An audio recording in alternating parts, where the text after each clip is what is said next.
Hi and welcome to Made in the Midlands TV with me, Richard Hobbs. On today's episode of Meet Britain's Makers, we've got Neil Clifton, Managing Director of Q Precision. Good morning. Morning. Can you tell us just a bit more about what Q Precision do? Yeah, we're prime manufacturers for the aerospace, automotive and defence industries, specialising in really large objects up to 5 metres and 35 tonnes in weight. Wow, fantastic. What do Q do to look after and support its customers then? Because I'm guessing sort of you work with some pretty high branded customers then. Yeah, all of our customers are either tier 1 or prime and OEMs in automotive and aerospace. We very much focus on continuous improvement, and by that it's whether the project's gone well or whether we've had hiccups. We try and take a point of view of what can we do to improve the next order that we can win from that client. Oh, that's great. And say sort of that continual push, I guess, for yourselves. It's one of those where it will always hopefully people always come back because you're always improving in yourselves. Then. Yeah, what we're trying to sell is not machining hours or a particular product. We're trying to sell a solution. Very much a servitization approach where we become embedded within our customers and they understand what our strengths are, what our weaknesses are. They can help us develop, but they can also help win more work from their customers, knowing what we're capable of at the back end. No, so the idea of servitization seems to be something that's quite big in the manufacturing sector at the moment. It's something that almost seems it's moving beyond supplying someone a product and more a service with that regards. How sort of do you feel it's best for Cube approaching that then? Well, it's been a learning exercise with a variety of different customers, and what it relies on is the customer wanting you to engage with them in that way. We have 2 or 3 successful relationships across different tiers. So we have 2 OEMs, one in aerospace, one in automotive, which we have this approach with. So we have a good relationship where we're feeding back to them issues with their designs or problems that they're going to have in manufacture. But they're also considering our capabilities when they're designing. What we can't do what's very difficult is to influence customers who don't want to take that approach and they simply want to buy machining hours off us and have a solution. And what we find is those customers don't see the value in the service that we provide. It's merely a cost to them, not a value. So about 18 months ago, yourself and I and some of the Made in the Midlands members actually went to the European Parliament in Brussels to meet with MEPs over there to discuss the potential impact of Brexit about 6 months before the actual vote.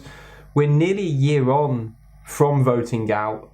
How has that vote affected Cube or impacted on yourselves? The result of the vote, not at all yet, and we will see in a couple of years what that does. What we did see beforehand was the slow up in order intake for about 3 months before. We know manufacturing is sensitive to political change, and we saw it the year before in the general election as well.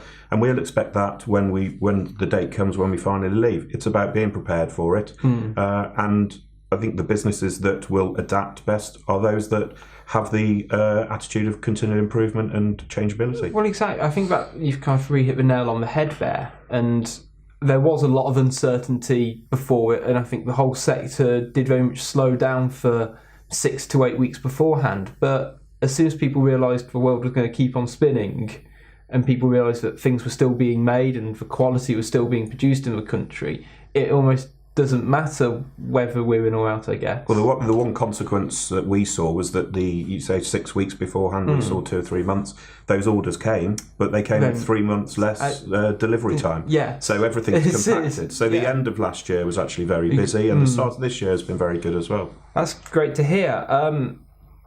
We saw Philip Hammond pledge $392 million to drive the Midlands Engine earlier this week.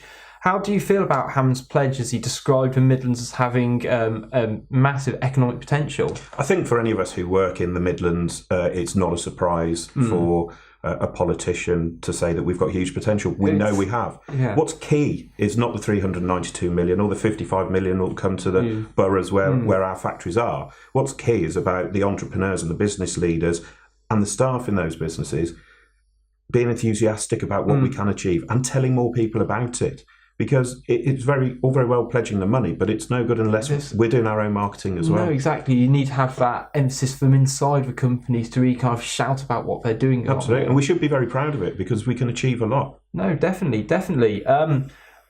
I know that Cube have done a lot of work with Made in the Midlands patron Lloyds Bank over the years. Can you tell me a little bit more about how they've supported yourselves as a business? They supported us right from the very off when we started the business in 2009, and they've helped us grow through funding cash flow requirements for European projects.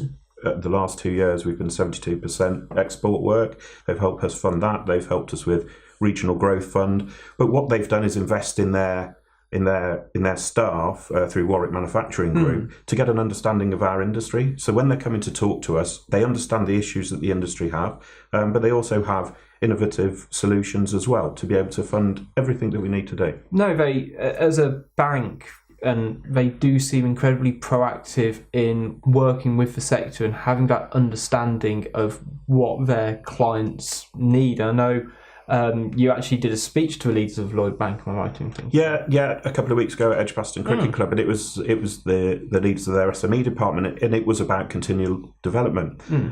They're very much focused internally on how they can provide a better service, and that's something that we've been looking at the last couple of years at Cube. As I mentioned earlier, we're trying to move away from selling machine hours. We're trying to get into a position where where the customer sees where we're adding value. And so the talk I gave was around continual development, continual improvement, and how Lloyds have helped us do that. Because we can do it with our customers, but we also have to do it with our suppliers as well. And of course, Lloyds are one of our suppliers. No, exactly. You need everyone within that chain singing off the same hymn sheet, I guess. And the key to that is communication. Yes, exactly. Thank you for your time, Neil. Great having you on. If you're interested in coming on to Made in the Midlands TV and promoting your business, either email support@firstorchard.com or call the number 03300 88 9618. Have a good day.